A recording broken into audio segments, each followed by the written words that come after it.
அனைவருக்கும் வணக்கம்.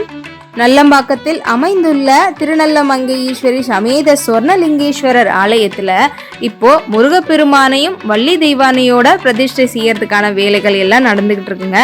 சிலை வாங்குவதற்காக உங்களால முடிந்த தொகையை நீங்க கொடுத்து உதவினீங்கன்னா ரொம்ப பெரிய ஒரு கைங்கரியமா இருக்கும். நம பார்வதீபதையே ஹர மகாதேவா. அன்பார்ந்த பக்திவலி நேயர்களுக்கு சுவாமிநாத சாஸ்திரி அனந்த கோடி நமஸ்காரம். இன்னைக்கு என்ன அப்படின்னா, திரியினுடைய விவகாரங்கள், எந்த திரி போட்டா என்ன பலாபல் அப்படின்னு நிறைய விஷயங்கள்லாம் இப்போ வந்திருக்கு.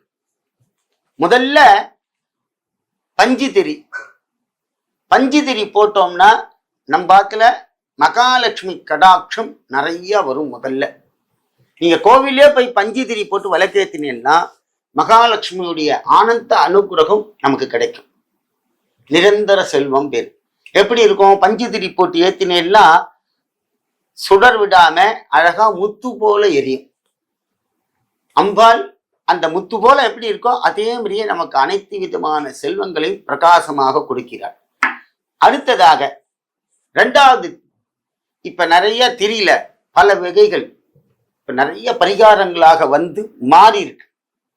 அடுத்ததாக, மாமா என் காலத்துல வீடு கட்டவே முடியல, எனக்கு லேண்டு பாக்கியமே இல்லை வீடு கட்டி நிக்குது அப்படின்னா அங்காரகனுடைய பூமாதேவி வாஸ்து புருஷருடைய அனுகிரகம் நமக்கு வேணும். 3 பேர், அங்காரகன், பூமாதேவி, வாஸ்து புருஷர். இதுக்கெல்லாம் அதிபதியா இருக்கக்கூடியவர் முருகப்பெருமான். அந்த முருகப்பெருமானுக்கு இப்ப பச்சை கலர்ல ஒரு திரி வந்திருக்கு. அந்த திரியை ஏத்தி நெய் விளக்கு போட்டேன்னா கோவில்ல மாமா ஆத்துல போடலாமா அப்படின்னா ஆத்துல பஞ்சு திரி மட்டும்தான், வேற எதுவும் ஆத்துல போடக்கூடாது. இதை வீட்டுல எல்லாம் ஏத்தக்கூடாது.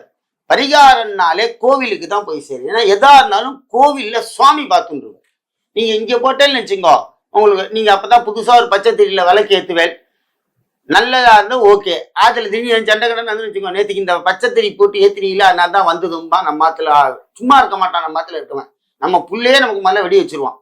அடுத்த 100 மஞ்சள் திரி அந்த சகப்பு திரி போட்டு ஏற்றா பத்திரையில அவ சாயந்தரம் ஆத்துல விளக்கேற்றலாமான்னு சொல்லி இந்த மஞ்சள் திரியை போட்டா அவன் சொல்லுவான், இன்னைக்கும் டெய்லி பஞ்சு திரி தானே போட்டு ஏற்றினேன், நேற்றுக்கு இன்னத்துக்கு அதை போட்டு ஏற்றினேன், அதனால எனக்கு இன்னைக்கு வண்டி ரிப்பேர் ஆச்சும்பா.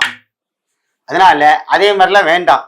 நம்ம ஆத்துல ஏத்துறது பஞ்சு திரி போட்டு ஏத்துவா, சாதாரண நூல் திரி போட்டு ஏத்துவா. எப்போதும் போல இந்த மஞ்சள் இந்த சிகப்புல திரி போட்டு ஏத்துறா, என்ன அம்பாளுக்கு ஏத்துறா அப்படின்னா இப்ப இருக்கிற நிறைய பரிகாரங்கள்லாம் எல்லாரும் சொல்லின்னு வந்துட்டு இருக்கா. ஒவ்வொரு திரிக்கு ஒவ்வொரு பரிகாரம். இல்லை அந்த காலத்துல திரினாலே என்னென்ன ஒரே பஞ்சு திரி தான், இல்லைன்னா துணியை கிழிச்சு திரி பண்ணி போடுவோம். இப்ப பச்சை திரி, சேப்பு திரி எல்லாம் வந்தாச்சு. இந்த கண்டங்கத்திரி திரின்னு ஒண்ணு வந்திருக்கு. இப்ப இது எதுக்காக அப்படின்னா இந்த வியாதிகளை போக்கக்கூடியது, துர்தேவர்களுடைய வாசங்கள் இல்லாமல் இருப்பதற்காக. தயவுசெய்து இதெல்லாம் ஆத்துல போட்டுறாதீங்க, எல்லாம் கோவில்ல கொண்டு எரிய வைங்க. ஆத்துல எரிய வைக்க வேண்டியது பஞ்சு திரி போட்டு தான் எரிய வைக்கணும், இல்லை நூல் திரி போட்டு எரிய வைங்க. மீது எந்த ஒரு உங்களுக்கு செய்யணும் மனசு வந்தால் தாராளமா கோவில போய் செய்யுங்க. எந்த கோவில செய்ய சொன்னாலும் அந்த ஊர்ல போய் செஞ்சுட்டு வரணும்.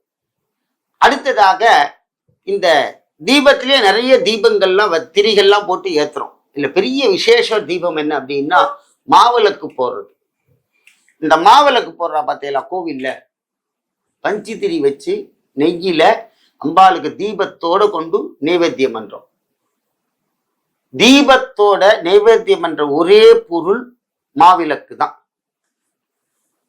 ஏன் அதுல விசேஷம் என்ன? அந்த மாவிளக்குல தீபம் போட்டு மாரியம்மனுக்கு நைவேத்தியம் பண்றோம். சில பேர் பெருமாளுக்கு நைவேத்தியம் பண்ணுவா, சில பேர் ஆத்திலேயே மாவிளக்கு பண்ணி தீபம் ஏத்தி மாவிளக்கு பண்ற. இந்த மாவிளக்கானது நமக்கும் சுவாமிக்கும் மாவிளக்கும் சுவாமிக்கும் ஒரு பெரிய தொடர்பு. அம்பாள் ஜோதி ஸ்வரூபமாக அந்த மாவுல என்னென்ன கலக்கா பார்த்தீங்களா, வெல்லம், ஏலக்காய், இதெல்லாம் நல்ல மாவை பிசைஞ்சு சுவாமி ஒரு புடி மாதிரி வைத்து ஜோதியா நமக்கு காட்சி கொடுக்குறாங்க. அந்த மாவிளக்குல அம்பாள் பூர்ணமாக அதுல போய் உட்கார்ந்துக்கிறார். இந்த வெள்ளை மாவு என்ன அப்படின்னா எல்லாத்துக்கும் ஈடு கொடுக்கும் மாவு.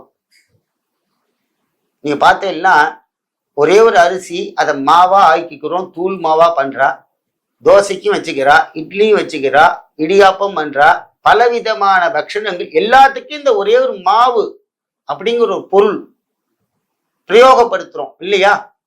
இங்க என்ன சொல்றார் சுவாமி? சுவாமி பேசிக் அங்க மாவு, அதோட இந்த வெள்ளத்தை கலந்து ஏலக்காய் இதெல்லாம் போட்டு வாசனையா அந்த மாவை பிடித்து அது மேல தீப ஜோதி. நமக்கு எவ்வளோ பெரிய கஷ்டங்கள் வந்தாலும் இந்த மாவிளக்குல எப்படி அந்த மாவு இந்த இதெல்லாம் ஒன்று கூடி வாசனையாக இருந்து அம்பாள் தீப ஸ்வரூபமாக நமக்கு அத்தனை உள்ள ஒரு நெய் ஒன்று போடுவா. அந்த நெய் உருகி தீப ஜோதியாக மாறும். அதை அணைக்கவே மாட்டா, தானா அணைஞ்சாதான் உண்டு. ஆனா அந்த திரி என்ன பண்ணுவா, மெலிசா போட்டு நெய்யை கொஞ்சமா விடுவா. அது ஏத்தினாலே ஒரு 2 மணி நேரம் எரியும். எதுக்காக அப்படின்னா இந்த மாவிளக்கு சர்வரோக நிவாரணம், சகல கஷ்டங்களை போக்கக்கூடியது. அம்பாள் நீ எந்த ரூபத்துல என்ன கூப்பிடுறியோ அந்த ரூபத்துல வரும். எதுக்காகன்னா இந்த திரிக்காக தான் இங்க சொல்ல வந்தது. அதனால நம்பாத்துல நீங்க தீபம் போடக்கூடிய திரிநூல், பஞ்சு திரி, இது 2 தான் யூஸ் பண்ணணும். இந்த கண்டங்கத்தி திரி, வாழைத்தண்டு திரி, அதுக்கப்புறம் இந்த பலவிதமான கலர்கள் இருக்கிற திரியெல்லாம் அந்த காலத்துல எந்த ஒரு புராணத்திலையும் சொல்லப்படவில்லை. பஞ்சு திரி போட்டு அழகாய் விளக்கேற்றி அப்படின்னு தான் அம்பால பாடுறா. கண்டந்திரி போட்டு அழகாய் விளக்கேற்றின்னு பாடவே இல்லை. கலர் திரி நீ போட்டு ஏற்றினேன்னு பாடல சார். ஏன்னா தயவு செய்து எல்லாரும் ரொம்ப இந்த பக்தி மார்க்கத்திலேருந்து கீழே நிறைய வேத மார்க்கத்துல எல்லாத்தையும் விட்டுட்டு வெளியில போயிட்டேன். யார் என்ன சொல்றாலோ அதுக்கு உடனே மருந்து. இந்த திரி போட்டு விளக்கேத்துறதுல சில பேர் சொல்லுவா, நீங்க சிகப்பு திரி போட்டு கல்யாணத்துக்கு ஏற்றி பாருங்க அப்படின்பா. அதெல்லாம் வேண்டாம், ஆத்துல அதெல்லாம் செய்யாதீங்க. கல்யாணம் பண்றது கூட நின்று போடும், வர ஜாதகம் திரும்பி போடும். இவாத்துல நம்ம கலர் கலர்லாம் தீபம் என்றாருன்னு. நான் ஒரு வீட்டுல போனேன்.